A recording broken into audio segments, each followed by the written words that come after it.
Bonjour et bienvenue sur StudyShare. Je vous propose aujourd'hui un tutoriel sur l'application de simulation de traitement. Allez, c'est parti!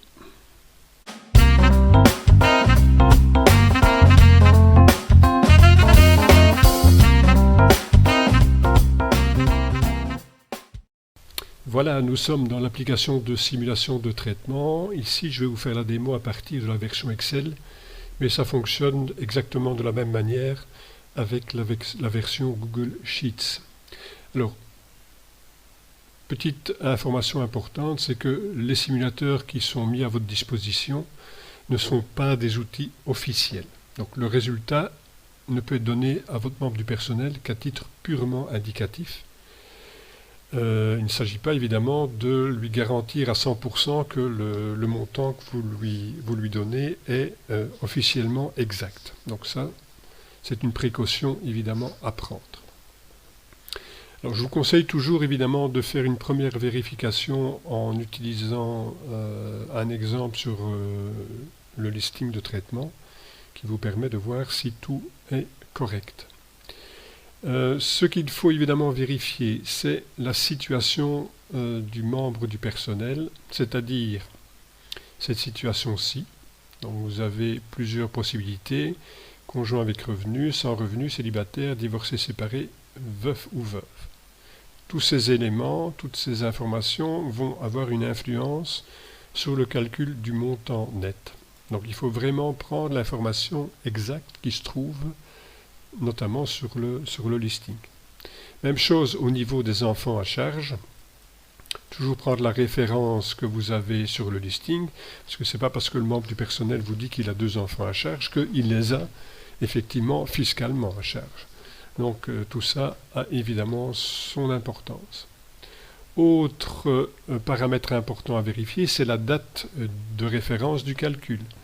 Donc si vous faites une vérification par rapport à un listing, mettons de l'année 2021, par exemple de décembre, et que vous faites le calcul en laissant les paramètres tels qu'ils sont ici, évidemment vous n'aurez pas un résultat correct.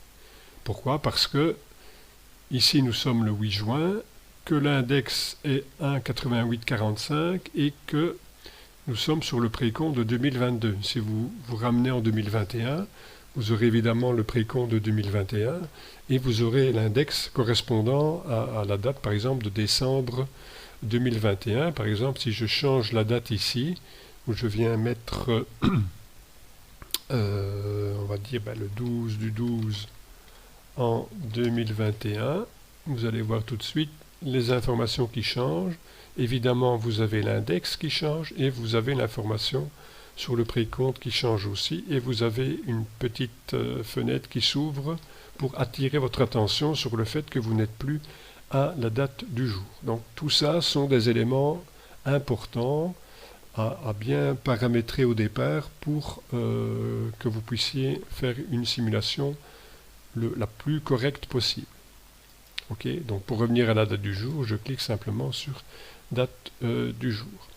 Donc voilà tous ces éléments nécessaires au bon fonctionnement de l'application. Encore une chose qui est importante à savoir, c'est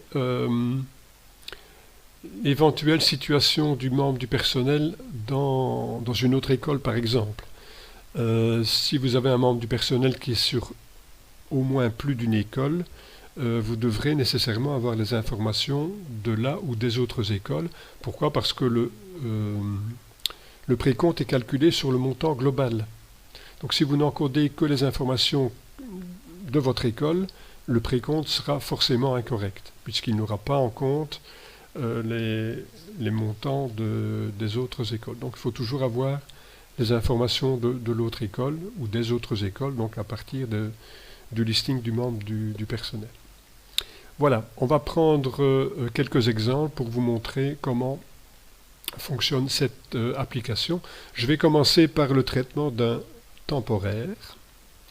Donc je vais prendre un exemple tout simple, un temporaire qui est au 301. Donc je viens dans le champ sélection barème, je tape 301, ou bien je peux aussi le faire avec la petite liste déroulante. Ensuite, je clique sur Aller au barème. Voilà, j'arrive dans l'échelle barémique 301. Je vais sélectionner ici la ligne d'ancienneté barémique 1. Voilà. Donc vous pouvez cliquer n'importe où dans la ligne, hein, peu importe. La ligne est sélectionnée, donc vous aurez les bonnes informations. Je clique sur Envoyer barème. Et là, puisque j'ai une possibilité d'allocation foyer ou d'allocation résidence, eh bien, je dois évidemment choisir quelle allocation il faut sélectionner ou éventuellement ne pas en sélectionner du tout. Et dans ce cas-là, on va cliquer sur Annuler. OK. Bon, supposons ici que j'ai une allocation foyer, donc je clique sur Foyer. Voilà. Je vais tout de suite vérifier au niveau de la situation. Donc, supposons que ce soit effectivement conjoint avec revenu et supposons qu'on ait 2 enfants à charge. C'est un temporaire, donc je vais venir ici sélectionner le T. Supposons qu'il ait une charge de 18/22e. Je tape 18, 22. Voilà. Pour l'instant, je n'ai que le brut théorique qui est venu s'afficher. Il faut nécessairement, pour un temporaire, que je mentionne le nombre de jours. Donc, soit 30, 31, 28 ou 29 pour un mois complet, ou moins si le membre du personnel, le temporaire, a travaillé moins de jours sur un mois. Donc, si par exemple ici c'est un mois de 31 jours, je vais venir taper 31, et à partir de ce moment-là, j'ai le calcul du montant net qui vient s'indiquer. Vous allez voir que si je modifie les paramètres, le montant net va évidemment s'adapter. Comme ici par exemple, si j'ajoute un enfant à charge ou si j'en retire. Voilà. OK. Donc tous ces éléments sont évidemment importants pour obtenir un résultat qui soit correct. Donc, vous voyez que le fonctionnement lui-même est relativement simple. Je vais directement vous montrer comment on fait pour venir ajouter un index. Vous savez que ces temps-ci, les index ont tendance à bouger assez fréquemment. Donc vous allez sur la table des index ici. Voilà. Vous cliquez sur ôter la protection. OK. Voilà. Et vous venez vous positionner à la dernière ligne disponible. Donc ici, le dernier index mentionné, c'est le 1 du 6 2022.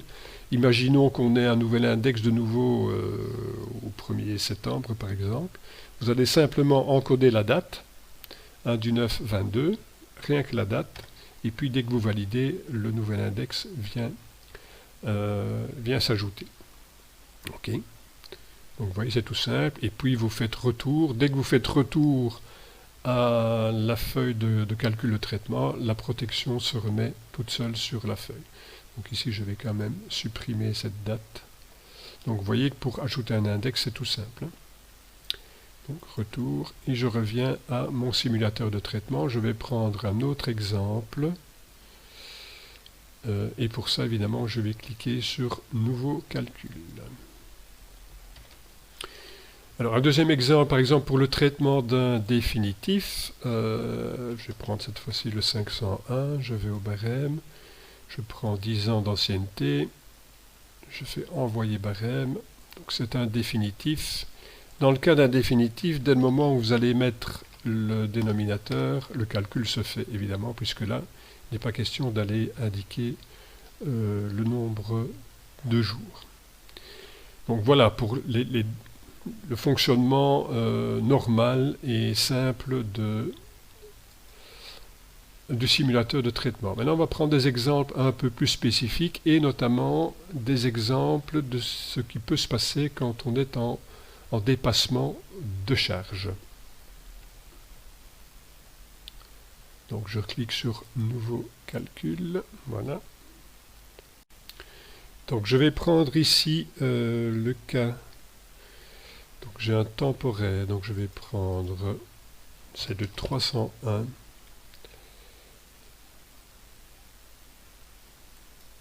Voilà, avec une ancienneté d'1 an, envoyé barème, il n'a pas d'allocation foyer dans le cas présent. Donc j'ai dit que c'était un temporaire, voilà, avec 10/22e pour un mois de 30 jours. Ensuite, on a également 11/20e au 34B, donc barème 34B. Allez au barème, donc j'ai la même ancienneté évidemment.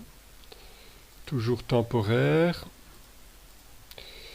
avec 11/20e. Donc jusque là, tout va bien, toujours 30 jours. Et il a une heure additionnelle, au 34B toujours. Donc je vais aller au barème, envoyer, toujours temporaire, et 1/20e. Notez que j'aurais pu le mettre sur la ligne 2, ici, 12/20e. Ça aurait été la même chose, mais enfin ici, comme ça, on a bien le détail de la répartition des heures. Alors qu'est-ce qui se passe ici? On voit qu'on a directement un avertissement comme quoi on a un dépassement de charge. Donc on a un excès d'heures au niveau des attributions du traitement du membre du personnel. Alors, si c'est effectivement le cas et qu'il faut diminuer, la diminution va se faire sur la fraction qui a le dénominateur le plus grand, donc sur la fraction la plus faible, de manière à ce que le membre du personnel ait évidemment une diminution de traitement la plus petite possible. S'il s'agit d'heures additionnelles, je vais cliquer ici sur annuler de manière à ce qu'il n'y ait pas de retrait d'heures. Donc je clique sur annuler et je viens ici mettre l'indicateur d'heures additionnelles, je le mets sur oui. Comme ça je ne serai plus embêté par la suite. Ok, j'indique bien sûr ici le nombre de jours toujours et j'ai mon résultat qui normalement est correct. Bon, ici c'est un débutant, donc imaginons qu'il soit célibataire, on peut encore venir modifier la situation et on a donc ici finalement le montant net global pour les attributions de ce membre du personnel et son heure additionnelle. Ok, donc heure additionnelle, venir mettre l'indicateur sur oui, soit avant, soit après avoir eu l'avertissement. Bon là de toute façon, si vous ne mettez pas l'indicateur à oui, vous aurez l'avertissement, vous annulez et puis vous venez mettre l'indicateur à oui. Mais ce qu'il faut retenir, c'est que les heures additionnelles sont évidemment toujours mentionnées comme étant des heures temporaires. Je vais reprendre un deuxième exemple avec cette fois-ci un définitif. Il est définitif au 301. Donc tout ça sont des exemples que j'ai pu vérifier sur listing, donc ce pas des exemples farfelus. Donc je vais aller au barème, il a 5 ans d'ancienneté, je fais envoyer barème, il est définitif pour 22/22e, donc charge totale. Je vais lui mettre des heures additionnelles, donc je vais directement ici mettre l'indicateur à oui, comme ça je ne serai pas embêté par l'avertissement. Je retourne au barème, je reprends la même ancienneté, je fais envoyer barème, et là, les heures additionnelles, c'est du temporaire. Et il y a 82e en heures additionnelles, il faut évidemment que j'indique le nombre de jours. Si c'est un mois de 30 jours, je mets 30, et alors seulement le calcul s'effectue. Donc ici, on a bien un définitif qui a des heures additionnelles qui sont nécessairement en temporaire, et il faut obligatoirement indiquer le nombre de jours. Voilà, c'est pas encore trop compliqué à utiliser, mais il faut quand même être attentif aux informations que l'on encode dans le tableau. Alors, un autre exemple où on a aussi de l'excès de... Enfin, c'est pas vraiment un excès de charge à ce moment-là, c'est un excès, un dépassement du montant brut. Ça peut arriver également. Si vous voulez voir un peu ce qui gère ces règles de dépassement de charge, vous cliquez sur le petit bouton qui est là, dépassement de charge, et vous allez voir ici les règles qui sont utilisées, et notamment ici, pour le calcul final, le montant du traitement composé ne peut jamais dépasser le montant le plus élevé des traitements simultanés. Donc c'est cette règle-là qu'on va mettre ici en application. Voilà, nouveau calcul. OK. Alors, qu'est-ce qu'on a? On a un membre du personnel qui est définitif, qui a 3/22e au 301. Bon, mettons 10 ans d'ancienneté par exemple. Envoyer. Donc définitif, 3/22e. Voilà. Et il a également au 501,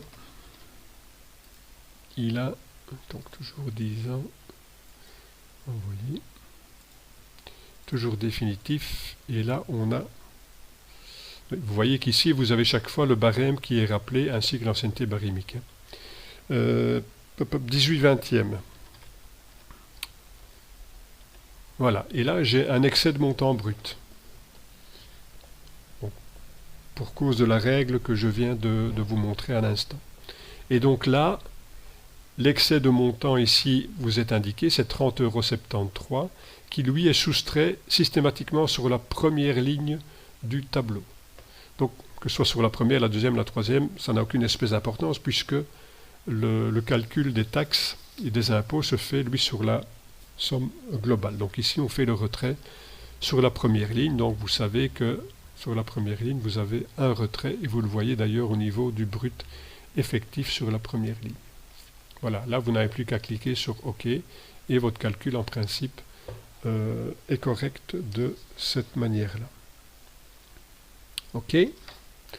Alors, je vais encore vous montrer deux exemples qui vont sans doute vous intéresser. Et c'est le cas où vous devez donner une simulation de traitement pour un membre du personnel qui va prendre une DPPR. Donc je vais cliquer de nouveau sur Nouveau calcul. Donc je prends un membre du personnel, bon, 501, je vais laisser 501. Je vais au barème, je prends le maximum de l'échelle, je fais envoyer au barème, et donc il est définitif, il preste 12/20e. Et le reste étant des PPR, c'est-à-dire que, bon, je reprends le même barème évidemment, je remets toujours définitif, il va avoir 8/20e qui seront en DPPR. Eh bien ces 8/20e, je vais simplement les calculer à 50%, puisque c'est ça le principe. Donc dans la colonne des pourcents, ici, voilà, je vais venir mettre 50. Et automatiquement, mon calcul se fait. Donc ça, c'est valable pour n'importe quel DPPR de type 4, donc DPPR partiel, peu importe la fraction 1/4, 1/2, 3/4. OK. La partie non prestée est rémunérée à 50%. Donc 50%, c'est évidemment sur le brut. OK. Donc 50% sur le brut. Donc, et le calcul de votre DPPR est fait. OK. C'est tout simple. Alors, reste le cas de la DPPR totale. Donc DPPR type 1. Là, c'est relativement simple aussi. Je vais garder le même barème. De toute façon, ça peu importe. Le principe est le même, quel que soit le barème. Donc je prends ici, hop. Voilà. Donc un définitif. Là, on va avoir la totalité de la charge qui est mentionnée, mais on va venir modifier la fraction. Alors, si l'ancienneté de service, et je dis bien l'ancienneté de service, est de 35 ans par exemple, on va venir calculer 35 divisé par 55, puisqu'on travaille en 55e, et donc là on va avoir 63%. Et donc dans la zone des pourcents ici, je vais venir taper 63%, et j'aurai le résultat pour la DPPR totale de type 1. Attention que l'ancienneté qui est mentionnée sur le listing, c'est bien sûr l'ancienneté barémique, et qu'elle ne correspond pas toujours nécessairement à l'ancienneté de service. Donc là, il faut être prudent. Jusqu'à une certaine époque, il y avait ce qu'on appelait le seuil d'âge, et donc fatalement, l'ancienneté de service et l'ancienneté barémique ne collaient pas nécessairement, puisque l'ancienneté barémique ne commençait à évoluer qu'à partir justement de ce fameux seuil d'âge qui a été supprimé il y a déjà maintenant pas mal d'années. Donc tout ça va se résorber, mais donc il faut pouvoir obtenir l'ancienneté de service, notamment en allant par exemple sur MyPension et en s'assurant évidemment que la carrière de l'enseignant, du membre du personnel soit bien encodée de manière complète sur mypension.be. Donc voilà les différents exemples qui vous permettent d'utiliser ce simulateur de traitement. Vous pourriez en somme faire exactement la même chose si vous devez évaluer la perte de montant pour un définitif qui aurait un jour de grève. Mais donc, dans ce cas-là, je vous suggère quand même de l'envoyer vers son syndicat, d'autant plus que la perte de traitement qui serait induite pourrait éventuellement être récupérée par le service des traitements sur plusieurs mois, et donc à ce moment-là, c'est de toute façon assez difficile à suivre sur les listings. Voilà, j'espère que cette application vous sera utile, et je vous dis à bientôt dans un autre tutoriel. Ciao!